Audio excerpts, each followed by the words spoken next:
আসলে এখন একটা কথা বলবো, এই কথাটা বললে হয়তো অনেকে হাসতে পারে, সেটা হচ্ছে আমি কিন্তু একজন পিওর সামার লাভার। এর পিছনে অনেক কারণ আছে, কারণটা বললে হয়তো বা আপনারা আমার সাথে এগ্রি হবেন যে হ্যাঁ কেন আমি সামার লাভার। বাট এতটা সামার লাভার হওয়া সত্ত্বেও আমি এই গরমটা সহ্য করতে পারতেছি না। মানে এটা একটু অসহনীয় মাত্রায় চলে গেছে। সব কিছুর তো একটা লিমিটেশন থাকে, একটা স্ট্যান্ডার্ড থাকে। এই মানে এই গরমটা না কোনো স্ট্যান্ডার্ড নাই, একদমবারে লিমিট ছাড়া চলে গেছে। মানে আমাদের এখন মনে হয় ওয়েদার এখন 42 ডিগ্রি সেলসিয়াস, বাট ফিলসটা হচ্ছে আমাদের 52-53 ডিগ্রি সেলসিয়াস। এটা কিন্তু একেবারে অসহ্য, অসহনীয়। আমাদের যাদের সামর্থ্য আছে তারা এসি কিনতেছি, কুলার কিনতেছি, ঠান্ডা পানি খাচ্ছি, ফ্রিজে পানি রাখতে পারতেছি। বাট যার সামর্থ্য নাই তাদের কথাটা একটা আবার চিন্তা করেন, মানে তাদের যে কি পরিমাণ কষ্ট হচ্ছে এটা বলার মতো না। বিশেষ করে যারা আর কি খুব কনজাস্টেড জায়গায় থাকে বা পুরান ঢাকায় থাকে, তাদের তো মানে জানালা খুললে আরেক বাসা দেখা যায়, বাতাস আসার কোনো স্কোপ থাকে না, তাদের খুব বেশি কষ্ট হয়ে যাচ্ছে। আর যেসব এরিয়াতে কারেন্ট না থাকে বা ইলেকট্রিসিটি না থাকে, ভাই এদের কথা আমি চিন্তাও করতে পারি না। এদের আল্লাহ যে কি পরিমাণ কষ্ট দিচ্ছে এটা ভাবতেও পারি না। এই সময় আমি যদি গাছ লাগাই, এই গাছ লাগানোর যেই কি বলে ফলাফলটা বা রেজাল্ট বা এটার ভালো দিকটা, এটা আসতে অনেক সময় লাগবে। যেটা আমরা ছোটবেলা থেকেই পড়ে আসছি যে গাছ লাগান, পরিবেশ বাঁচান, বাট কথাটাকে আমরা গুরুত্ব দিই না। এই গুরুত্ব না দেওয়ার ফলে কিন্তু আমাদের পরিণতিটা এতটা ভয়াবহ হয়েছে যে ফিলস আমাদের 55 ডিগ্রিতে চলে গেছে। হ্যাঁ, সো আমি যদি বাস্তববাদী হয়ে বলি, আমার এই মুহূর্তে এসি দরকার, সত্যি কথা। হ্যাঁ, এই মুহূর্তে আমার একটা এসি দরকার। এখন যদি আপনি আমাকে 50টা গাছ নিয়ে এসে দেন, আমি কিন্তু ঘরের মধ্যে গাছ লাগালে কিন্তু বাতাসটা আমি ইনস্ট্যান্ট এই মুহূর্তে পাবো না। হ্যাঁ, গাছটা আমি কেন লাগাবো?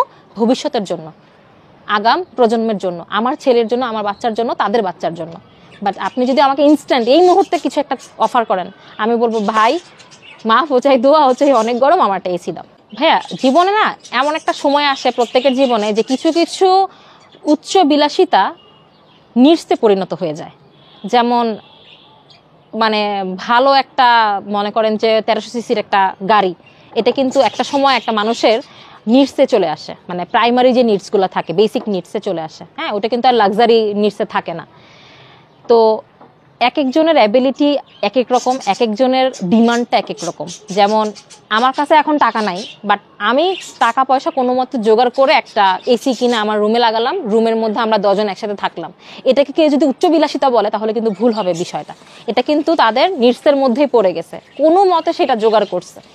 উচ্চ বিলাসী জিনিসটা টোটালি আলাদা, যে হ্যাঁ আমার না হলেও চলে, হলেও চলে, এটা আমার খুব শখের জন্য আমি করলাম। বাট একটা জিনিস হচ্ছে আমার খুব বেশি নিড। এখন নিডটাকে যদি আমি উচ্চ বিলাসী কোনো প্রোডাক্ট দিয়ে পরিপূর্ণ করি, সেটাকে তো আর বিলাসিতা বলা যাবে না।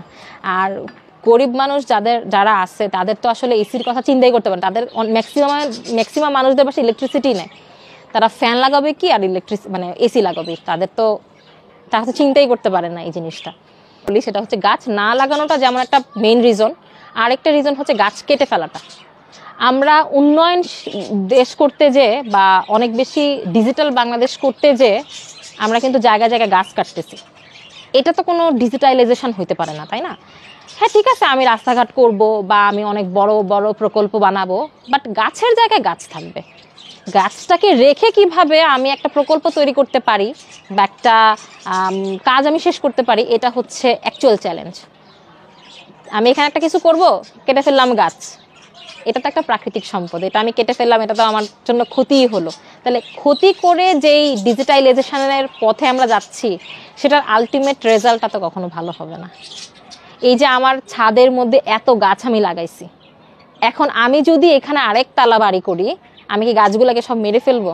হয় আমি গাছগুলাকে আস্তে করে তুলে আলগা করে নিয়ে হচ্ছে উপরে ছাদে লাগাবো, অথবা কি করব, গাছগুলাকে অন্য জায়গায় হচ্ছে আমি ট্রান্সফার করে দিব। এটার অনেক ব্যবস্থা, যারা হচ্ছে এগুলো নিয়ে পড়াশোনা করছে বা যারা আর কি এগুলো নিয়ে রিসার্চ করে তারা খুব ভালো আমার থেকে জানে। বাট আমি গাছগুলোকে কেটে ফেলবো, মেরে ফেলবো, যত্ন নিব না, এটা তো সম্ভব না, এটা তো হয় না।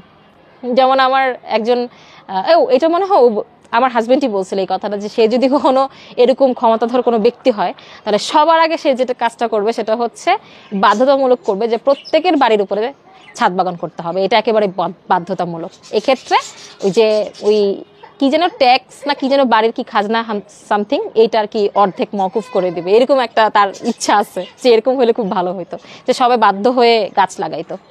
আমি খালি একটা রিকোয়েস্টই করব যে ভাই গাছ কাইটেন না, গাছ লাগান, এটা গাছ লাগাবে মানুষ যারা মানে গাছ প্রেমী তারা গাছ লাগাবে, বাট প্লিজ গাছ কাইটেন না, আর গাছ কাইটেন না, অনেক কাটছেন।